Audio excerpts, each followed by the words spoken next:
Halo, selamat berjumpa kembali di channel kesayangan kita ini, MCH Anam Semproter. Bagaimana kabar Anda hari ini?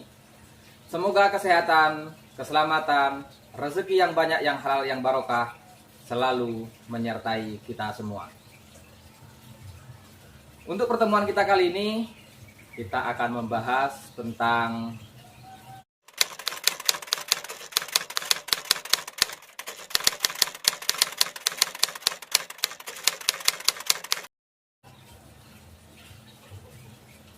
Namun sebelum kita lanjutkan, bagi yang belum subscribe, silahkan tekan tombol subscribe, silahkan komentar, tekan tombol lonceng, like, dan share. Salam Semproter. Untuk pertemuan kita kali ini, kita coba akan membahas mengenai trik ataupun teknik pengendalian gulma via herbisida yang selama ini sudah kami terapkan mulai dari tahun 2007 hingga sekarang. Ada beberapa pertanyaan yang masuk baik melalui channel kesayangan ini maupun di sosial media lainnya, YouTube dan Facebook dan juga WhatsApp. Mas, bagaimana sih untuk mendapatkan prestasi ataupun produksi kinerja pengendalian gulma via herbisida di perkebunan kelapa sawit itu yang optimal dengan hasil yang maksimal? Di sini saya akan berbagi trik. Apa sajakah yang mempengaruhi daripada teknik pengendalian gulma ini? Yang pertama tentu yaitu sumber daya manusianya. Sumber daya manusianya ini sangat mempengaruhi ataupun kunci utama di dalam pengendalian. Ini dipengaruhi oleh pengetahuan ataupun teorinya, kemudian skill ataupun dalam praktek di lapangannya. Karena apa? Selama ini ada beberapa, dan saya pun pernah menggunakan ataupun memiliki anggota ataupun aplikator yang secara teoristis sangat-sangat ahli. Akan tetapi begitu kita terjunkan di lapangan, ternyata hasilnya tidak sesuai dengan apa yang selama ini dibicarakan. Yaitu yang pertama tadi SDM yang terkait dengan pengetahuan, kemudian skill. Yang kedua yaitu ABK ataupun alat bantu kerja. Nah, di sini tentu sprayer ataupun tangki ataupun cap. Dan ini ada dua yang poin yang mempengaruhi, yaitu yang pertama yaitu pressure yang dapat dihasilkan oleh pompa itu sendiri berapa. Kemudian nozzle yang digunakan itu seperti apa. Ini yang poin kedua. Yang poin ketiga tentu herbisidanya itu sendiri. Memiliki bahan aktif yang sesuaikah dengan gulma sasaran atau tidak. Kemudian konsentrasinya sesuaikah atau tidak. Itu diantara poin-poin yang akan mempengaruhi kinerja di dalam pengendalian gulma via herbisida di perkebunan kelapa sawit. Oke, yang di sini kita lebih kepada arah tekniknya ataupun triknya. Ini biasanya perkebunan kelapa sawit itu memiliki jarak lebar yaitu 9 meter, kemudian ke belakang ataupun titik tanamnya 8 meter. Berarti antara, oke, kita kasih gambaran dulu sebagai ini warna birunya. Ini kita ibaratkan sebagai titik tanam daripada kelapa sawit itu sendiri. Seperti ini, lebih kurangnya acak saja. Ataupun nanti kan dia mata 5. Kemudian bagaimana kalau trik kami cara pengendaliannya? Biasanya untuk perkebunan kelapa sawit itu memiliki istilah pasar pikul dan pasar mati. Apakah itu pasar pikul? Yaitu pasar pikul yaitu jalan ataupun sarana untuk mengeluarkan hasil daripada kebun itu sendiri. Oke, sekarang kita gambar saja seperti ini.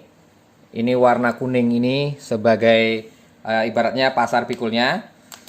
Sementara warna hijau ini pasar mati.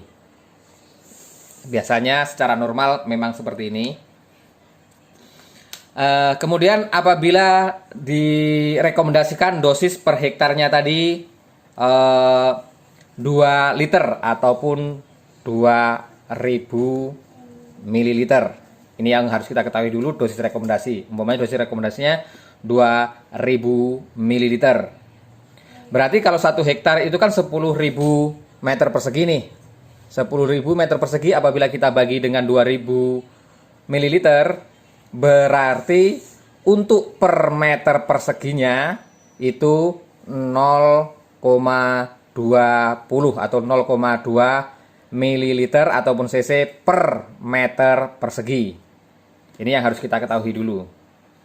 Oh mas, kalau di lapangan kan susah mas, kalau kita akan kalibrasi harus membawa meteran ataupun menentukan perkiraan itu dalam satu cap berapa meter per orangnya kan susah. Kita buat sederhana saja.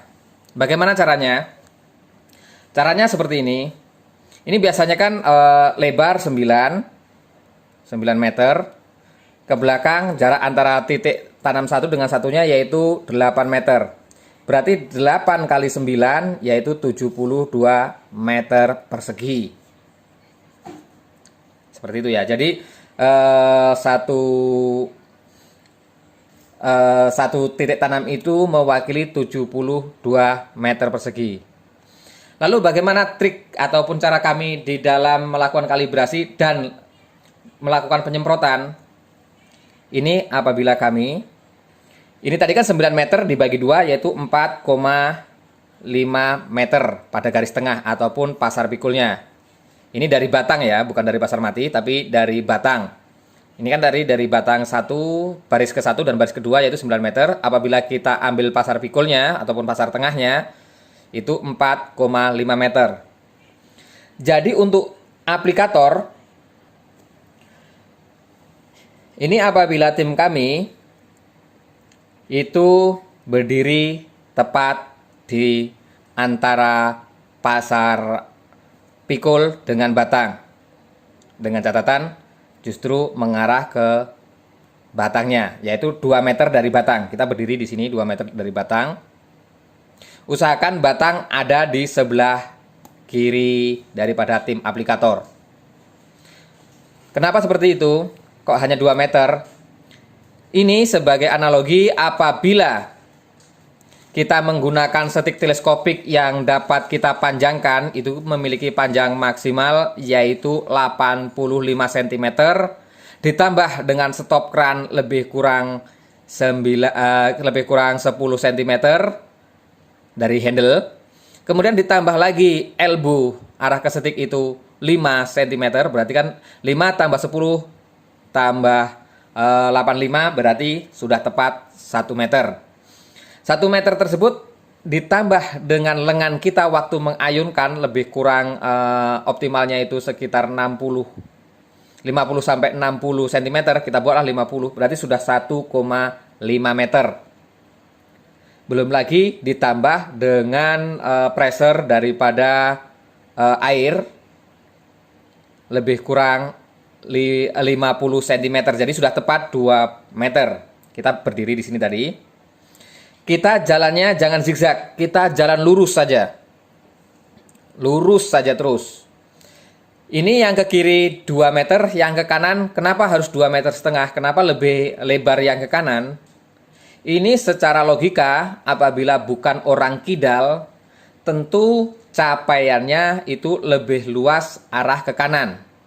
Karena apa? Karena lengan kita tidak dikurangi oleh badan. Jadi kita waktu mengayunkan lebih luas. Dan ini biasanya dengan cara seperti ini, kita jalan terus seperti ini, bisa meminimalisir kemungkinan daripada adanya yang tertinggal. Semprotan yang tidak terkena maksudnya. Nah, seperti ini aja. Jalan terus. Kemudian kita hitung dari titik pertama sampai habis 15 liter larutan tadi bisa mencapai berapa batang. Seperti itu. Oh mas, kami cuma dapat 7 batang umpamanya. Berarti 7 batang dikali 8 meter, ini jarak ke sini kan 8 meter nih, sama dengan 56 meter. Kemudian dikali lebarnya ini tadi 4,5 meter. Jadi berapa perolehan luasnya sebetulnya? Yaitu 252 meter persegi. Jadi bagaimana Mas cara menghitungkan dosisnya Mas? Apabila kita hanya dapat 7 pokok kali 4,5 ini tadi Mas. Umpamanya. Nah, tadi di perhitungan ini tadi, apabila dosis rekomendasi 2 liter dibagi 10.000 meter persegi, yaitu terjumpanya 0,2 mililiter, tinggal kita kalikan saja. 0,2 mililiter kita kali dengan perolehan luasan tadi 252 meter persegi. Sama dengan berapa? Sama dengan 50,4 mililiter. Jadi inilah dosis per capnya ataupun per 15 liter larutan apabila memang kita menggunakan sprayer dengan volume 15 liter. Jadi triknya ataupun teknik kami seperti ini. Kenapa Mas tidak sekalian bawa zigzag, umpamanya lah dari Pasar Mati hingga ke Pasar Mati sini, ataupun dari Pasar Mati hingga ke Pasar Pikul? Kenapa hanya separuh? Ini adalah cara untuk mengantisipasi kemungkinan adanya gulma yang tidak tersemprot. Karena apa? Apabila kita terlalu zigzag, apalagi dari Pasar Mati ke Pasar Mati seperti ini jalannya, itu kemungkinan untuk yang tertinggal itu jauh lebih besar. Begitu juga apabila dari Pasar Pikul sampai ke Pasar Mati, ini kemungkinannya lebih besar. Satu. Yang kedua, secara psikologis ini nanti akan menimbulkan rasa capek yang berlebihan. Dan apabila itu terjadi, otomatis prestasi kerja akan menurun. Akan tetapi dengan seperti ini, kita lurus saja, itu biasanya justru hasilnya lebih memuaskan. Jadi sudah paham? Ini apabila kita dapatnya hanya 7 batang. 7 batang ini umpamanya di sini tadi batang pertama. Ini batang pertama umpamanya kan. 7 batang itu berarti 1, 2, 3, 4 sampai ke 8-nya. Sampai ke titik 8 itu baru terhitung 7 batang. Karena yang ini belum terhitung 1. Karena ini belum mewakili apapun. Seperti itu ya. Mas, apabila nanti kita dapatnya lebih dari 7 batang. Ataupun berapa batang? Yaitu tinggal dikalikan saja seperti yang ini.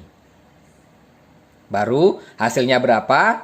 Dikalikan dengan 0,2 ml per meter persegi. Karena setiap adanya umpamanya memiliki pendapatan yang lebih dari 7 pokok, otomatis meter perseginya lebih besar. Dan apabila ini lebih besar, tentu di perkaliannya ini juga akan lebih besar.